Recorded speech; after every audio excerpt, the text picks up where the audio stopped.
Malgré des rudes combats depuis 3 jours, le M23, appuyé par l'armée rwandaise, demeure dans la ville d'Uvira. Selon différentes sources locales, les FARDC et alliés ont mis la ville dans un demi-cercle avec une ouverture vers le nord. Le M23 et des forces spéciales de l'armée rwandaise maintiennent leur position malgré les affrontements signalés à moins de 10 km de la ville. Des combats ont éclaté dans la soirée de ce samedi 27 décembre à Kakumba, non loin de Katongo.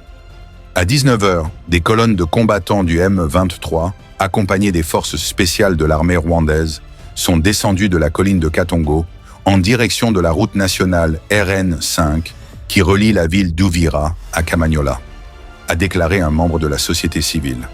À l'intérieur de la ville d'Uvira, un calme précaire était observé dans la soirée, après des frappes menées par l'avion de chasse de l'armée congolaise plus tôt dans la journée contre des positions occupées par le M23 RDF dans la zone.